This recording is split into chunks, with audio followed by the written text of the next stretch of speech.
Bah, merci de l'invitation. Ce qu'on m'a demandé de tenter de mettre en évidence, écolo, c'est quoi la différence? Alors c'est très facile à poser comme question qu'à y répondre, parce que je ne pense pas qu'on puisse identifier une politique disant ça c'est écolo et les autres ne pourraient pas. Ils ne pourraient vraiment pas. Non, je pense que c'est beaucoup plus compliqué que ça.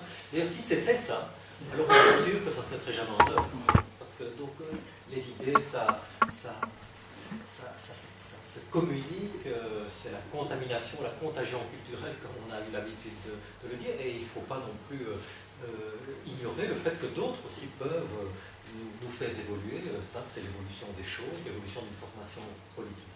Donc, je ne pourrais pas répondre par un mot, ni par une phrase, mais sans doute par, j'ai essayé en tout cas, par une conjonction de faits qui peuvent donner une tonalité écolo, et j'insiste, je ne revendique pas l'exclusivité à Otigny ou ailleurs quand il s'agit d'une majorité à participation écologiste.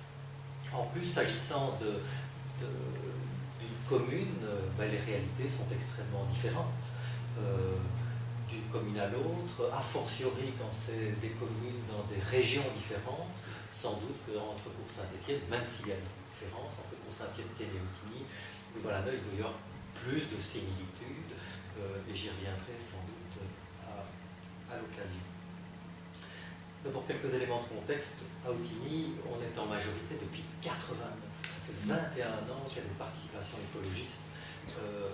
Dans un premier temps, pendant 12 ans, des majorités arc-en-ciel, comme on les a appelées à l'époque, sous le gouvernement Verhofstadt, si vous vous souvenez, donc socialistes, libéraux, écologistes. Tout d'abord avec un bourgmestre socialiste, Bami Féo, puis un bourgmestre libéral, Jacques Coquelet, et depuis 12 ans maintenant, 10 ans, on devra terminer après, deux mandats au total de 12 ans sous la forme Olivier, qualifié de Olivier, donc écologiste, socialiste et sociocritique. Alors, s'il y a une particularité qui n'est pas uniquement celle de Tigny-Louvain-la-Neuve, mais je pense à une marque de fabrique plutôt du Brabant wallon, c'est une population qui est très participative. À une époque de ma vie, j'ai travaillé à Interenvironnement Wallonie, donc la fédération des associations d'environnement au sens large, donc aussi bien patrimoine, nature, mobilité, environnement, que sais-je. La proportion d'associations membres d'Interenvironnement Wallonie du Brabant wallon était bien plus importante que la proportion d'habitants du Brabant wallon. Le Brabant wallon, c'est 11-12% la population de Wallonie. Il y avait à peu près, je pense encore le quart d'associations du Brabant wallon. C'est un indice. Alors si je vais commencer quand même peut-être par quelques tendances qui sont assez spécifiques à une attitude, et ici je ne parle pas du contenu des politiques, mais d'une attitude en matière de gestion publique. J'en verrai rapidement trois. Tout d'abord, les relations entre membres du collège. Ici, je vais toucher à des choses qui relèvent à la fois de ma sensibilité politique, mais aussi de ma personnalité. Et ça, en politique, c'est aussi toujours le croisement de convictions politiques et de personnes qui se rencontrent. Et donc, avec une même soupe politique, on peut avoir des comportements et des saveurs différentes en fonction des personnes qui composent cette soupe aussi. Mais d'abord, en ce qui concerne les relations entre membres du collège, moi personnellement, j'ai toujours évité que les tensions, les différences de vue épousent les clivages, les différences politiques. La plupart du temps, quand on a des différences de vue, ça traverse les courants, en l'occurrence les trois sensibilités politiques. À une exception, on a eu vraiment une tension. D'un côté, il y avait socialistes et socio-chrétiens, CDH, et de l'autre écolo, mais en 10 ans, je ne vois pas deux exemples significatifs en tout cas. Et donc ça aussi, ça se prépare. C'est-à-dire que c'est par une attitude où, ici en l'occurrence, à Otigny, écolo est majoritaire dans la majorité, on a toujours proscrit une attitude de conquérant. Et aucun mépris forcément, sûrement pas. Au contraire, le souci de ce que chacun puisse se sentir bien. Ça, c'est une attitude en matière politique dans la mesure où moi j'ai toujours voulu proscrire et je me sens bien écolo parce que je pense que là je suis vraiment en phase avec la sensibilité écologiste. On ne parle pas de programme ici, mais de sensibilité. C'est de concevoir la politique. Bien sûr qu'il y a toujours un rapport de force, mais le rapport de force du style je te donne ça si tu me donnes ça, ça c'est vraiment pas dans notre culture, quoi. Et donc c'est ça qu'on a voulu toujours proscrire, et c'est ça sans doute qui fait qu'il m'est arrivé, par exemple, d'illustrer sous une méthode d'ordre général, il m'est arrivé à quelques reprises que des tensions entre collègues du collège se passent et me demandent d'arbitrer une tension. Tous les deux me demandant de le faire, alors que l'un et l'autre n'appartenaient pas nécessairement à écolo. C'était jamais des tensions entre deux écolos, entre deux socialistes, entre deux socio-chrétiens. En général, c'était l'un et l'autre, parfois un écolo et un qui n'est pas, et tous les deux demandaient mon arbitrage. Ça, quand j'ai eu ça, quelquefois, je me dis, ah ouf, ça c'est que, même si on a une tension, un truc difficile à régler, c'est qu'il y a suffisamment de confiance qui exprime ce que j'expliquais à l'instant, c'est proscrire le rapport de force brutal. Deuxième tonalité, je ne suis pas encore dans les programmes, c'est la relation, tonalité qui me semble exprimer une sensibilité écologiste, c'est la relation que le pouvoir exécutif peut entretenir avec l'administration. Bien sûr, ça c'est, et dans notre programme et dans notre sensibilité, pas de nomination politique. Jamais chacun avec son stock de candidats, jamais. Alors peut-être qu'il y a des trucs comme ça qui m'ont échappé, ça je ne peux pas garantir, mais j'ai pas l'impression, je suis un peu naïf encore, mais j'ai vraiment pas l'impression.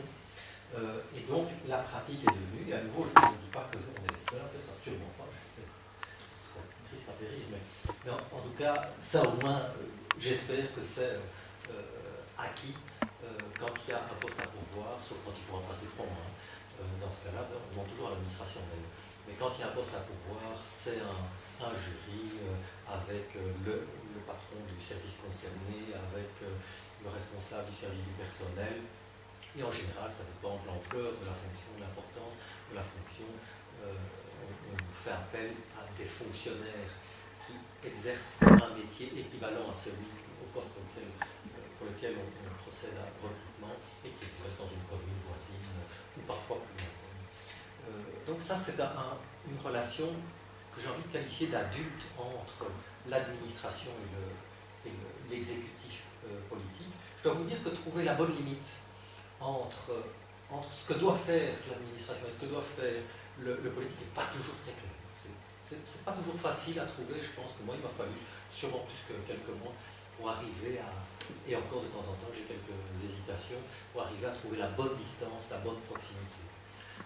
J'ai une collègue, anecdote, qui n'est pas écolo d'ailleurs, qui vous voit tous les fonctionnaires. Je trouve ça classe. Franchement, je trouve ça.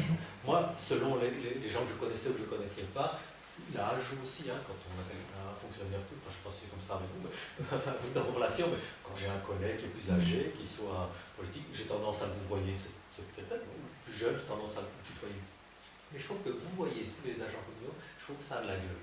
J'ai loupé ça c'est mon retour. Bon, voilà. Mais je trouve que ça, c'est la bonne distance, parce que c'est une relation professionnelle.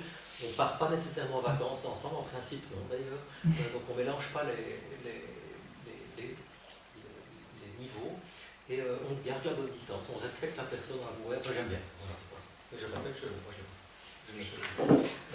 Mais donc trouver cette bonne distance n'est pas toujours facile à avoir, et c'est extrêmement important, à la fois pour que l'administration vous respecte, et à la fois pour que vous puissiez être exigeant avec l'administration. Mais pour ça, la condition, c'est que vous montriez que vous la respectez.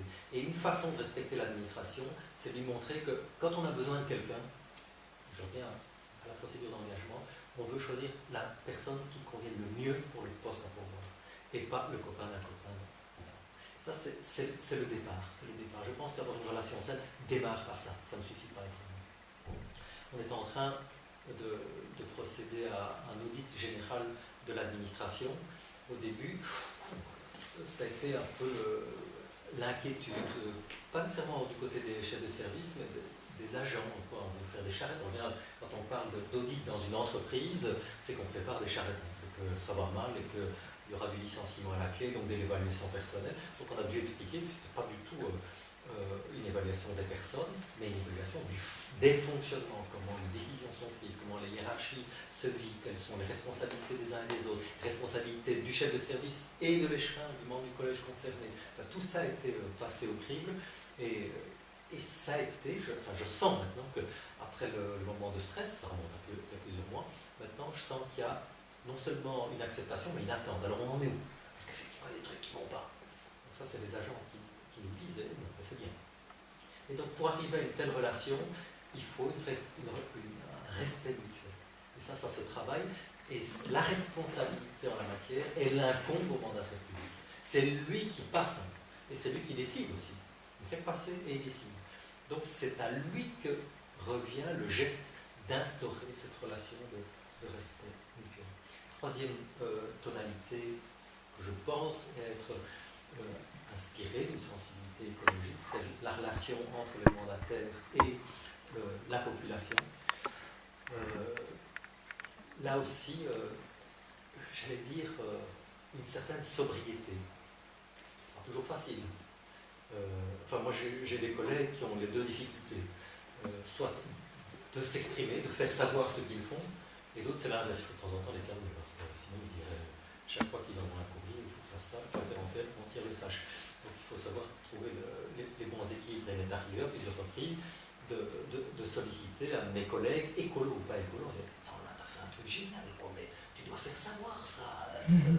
Et bon, ça fait partie aussi du boulot. Et ça participe du respect égal que j'ai à l'égard de tous mes collègues. Et donc, à l'égard de la population, relative sobriété, faire savoir ce qu'on fait, ça c'est légitime, mais il faut le faire. C'est un boulot qu'il faut faire. Mais de là à foutre sa bobine en grand, avoir une certaine sobriété, ça je crois que c'est vraiment école, par exemple. Pour le coup, je suis sûr que c'est vraiment, ça c'est une marque de fabrique. Ça me coûte parfois.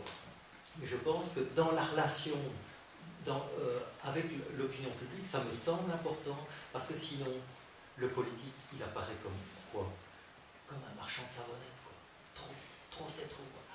Et je pense que même si les choses ne sont pas dites comme ça, le public réagit comme ça. Il y a cette suspicion à l'égard du monde politique aussi pour ça. Il y a plein de raisons sans doute, mais aussi pour ça. Il faut avoir une certaine sobriété. Alors par quoi ça se traduit?